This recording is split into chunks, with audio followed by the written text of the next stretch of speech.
বাংলাদেশে আওয়ামী লীগ এবং বামেরা জামাতে ইসলামীকে পাকিস্তানপন্থী বলে গালি দেয়। যদিও জামাত এটা অস্বীকার করে না যে তারা 1971-এ স্বাধীন বাংলাদেশের অভ্যুদয়ের বিরোধী ছিল এবং যতভাবে সম্ভব পাকিস্তানের ভেঙে যাওয়াকে ঠেকানোর জন্য কাজ করেছে। তবে জামাতে ইসলামী নির্মোহ পর্যালোচনা করলে দেখা যাবে তারা ভারত ভেঙে পাকিস্তান সৃষ্টিরও বিরোধিতা করেছিল। কিন্তু পাকিস্তান সৃষ্টির পরে তারা পাকিস্তান রাষ্ট্রকে মেনে নিয়ে রাষ্ট্রের প্রতি অনুগত থেকেছিল। জামাতকে পাকিস্তানের অখণ্ডতা রক্ষার জন্য যদি পাকিস্তানপন্থী বলে গালি দেওয়া যায়, তবে আওয়ামী লীগ, সিপিবি এবং বাংলাদেশের বেশিরভাগ বামেদের পূর্বসূরীদের পাকিস্তানের অস্তিত্ব রক্ষার জন্য মরিয়া চেষ্টার জন্য তাদের কেন পাকিস্তানপন্থী বলে গালি দেওয়া যাবে না? আমার এই কথাটা শুনে অনেকেই নিশ্চয়ই খুব অবাক হচ্ছেন। আসেন আমরা একটু ইতিহাস দেখি। 1969 সালের 25শে আগস্ট ছাত্রলীগ, ছাত্র ইউনিয়ন, দুই ছাত্র ইউনিয়নই মেনন এবং মতিয়াপন্থী জামাতকে পত্রিকায় বিবৃতি দিয়ে পাকিস্তান বিরোধী বলে গালি দিয়েছিল। বিবৃতিটা দৈনিক ইত্তেফাকে প্রকাশিত হয়েছিল। কৌতুকপ্রদ হচ্ছে, যেই জামাতকে তারা পাকিস্তানের শত্রু আখ্যা দিয়েছিল সেই একই জামাতকে তারা আজকে পাকিস্তানের চর বলে। কি অদ্ভুত কথা! দেখুন সেদিন তারা কি লিখেছিল। ছাত্র ইউনিয়ন আর ছাত্রলীগ যৌথ বিবৃতিতে জামাতে ইসলামীকে পাকিস্তানের অস্তিত্বের বিরোধী বলে যৌথ বিবৃতি দিয়েছিল।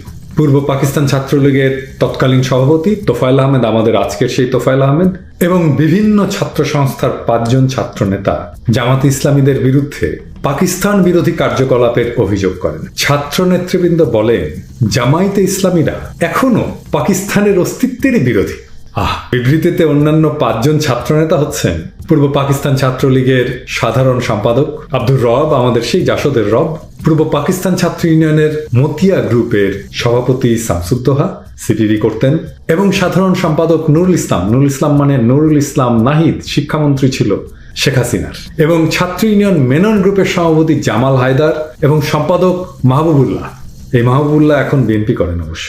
এই বিবৃতি প্রকাশিত হয়েছিল 1969-এর গণ অভ্যুত্থান সফল হয়ে আইয়ুব খানের পদত্যাগের 6 মাস পরে। জামায়াতে ইসলামীকে পাকিস্তান বিরোধী কেন বলেছিল তারা? আজ আওয়ামী এবং বামদেরকে তো কৈফিয়ত দিতে হবে, আবার এটাও তাদের জাস্টিফাই করতে হবে যে কেন পরবর্তীতে আওয়ামী লীগ এবং বামেদের নির্মিত ইতিহাসে জামাতকে পাকিস্তানপন্থী বলা হয়।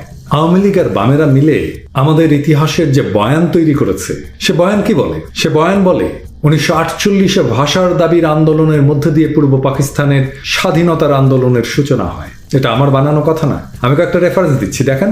69-এ পাকিস্তানের অখণ্ডতা রক্ষার জন্য পেরেশান হওয়া তোফায়েল আহমেদ 2019 সালে কি বলেছেন? তোফায়েল আহমেদ মাত্র 2 বছর আগেই বলেছেন 49-এর 23শে জুন আওয়ামী লীগ প্রতিষ্ঠা করে মহান ভাষা আন্দোলনের মধ্যে দিয়ে মহত্তর স্বাধীনতার বীজ রোপণ করেন শেখ মুজিব। শেখ মুজিবুর রহমান নিজেই বলেছেন সাধারণতের স্বাধীনতা এবং সার্বভৌমত্ব ভাষা আন্দোলনেরই সুদূর প্রসারী ফলশ্রুতি। স্বাধীন বাংলাদেশে ফিরে শেখ মুজিব বেতার ভাষণে বলেছিলেন 1952 সালের ভাষা আন্দোলন কেবল ভাষার জন্য আন্দোলন ছিল না, বরং তা ছিল সাংস্কৃতিক স্বাধিকার আর মানুষের মতো বাঁচার অধিকারের সংগ্রাম। সেদিন থেকেই শুরু হয়েছিল চরম সংগ্রামের প্রস্তুতি। এই আন্দোলন ছিল বাংলাদেশের মানুষের স্বাধিকারের আন্দোলন, স্বাধীনতার আন্দোলন।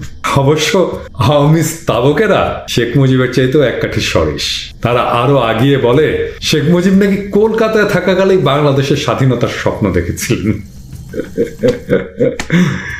দেখেন, তারা বলছে 1945-46 শিক্ষাবর্ষে তৎকালীন ইসলামিয়া, বর্তমানে মাওলানা আজাদ কলেজে পড়াশোনার সময় বেকার হোস্টেলেই থাকতেন বঙ্গবন্ধু শেখ মুজিবুর রহমান। তার জন্য বরাদ্দ ছিল 3 তলার 24 নম্বর কক্ষটি। মনে করা হয় বঙ্গবন্ধু 2 বছর এই কক্ষ থেকেই বাংলাদেশের স্বাধীনতার স্বপ্ন দেখেছিলেন।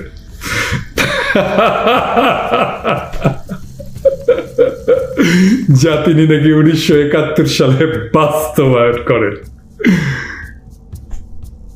ছাত্রলীগ এবং ছাত্র ইউনিয়নের রুশপন্থী, চীনপন্থী 2 গ্রুপেরই 1969-এর 25শে আগস্টের যৌথ বিবৃতি যদি তাদের সৎ রাজনৈতিক অবস্থান হয়, তাহলে মুক্তিযুদ্ধ এবং স্বাধীনতার সংগ্রাম নিয়ে 1971-এর পরে সকল নির্মিত ইতিহাস মিথ্যা। এখন একটা প্রশ্ন সঙ্গত কারণেই সামনে চলে আসে যে 1969-এর আগস্ট মাসে যারা পাকিস্তান রাষ্ট্রের অখণ্ডতা রক্ষায় পেরেশান ছিলেন, তারা কেন, কোন মোটিভেশনে তার ঠিক 1 থেকে 1.5 বছরের মাথায় পাকিস্তান রাষ্ট্র ভেঙে বাংলাদেশ সৃষ্টির জন্য মুক্তিযুদ্ধ করেছিল? তাহলে এটা তো স্বীকার করতেই হবে 1952 থেকে স্বাধীনতার বীজ বপন বা স্বপ্ন দেখার কথা মিথ্যা। এদের চাইতে রাজনৈতিকভাবে অন্তত জামাতে ইসলামী সৎ। তারা তাদের রাজনৈতিক অবস্থান নিয়ে আওয়ামী লীগ আর বামেদের মতো অ্যাক্রোব্যাটিক্স খেলেনি। রাজনৈতিক আদর্শের ক্ষেত্রে অসৎ এই দলগুলোর তো সার্কাসের জোকার হওয়ার কথা, কিন্তু তারা রাজনীতির মাঠে কি করে?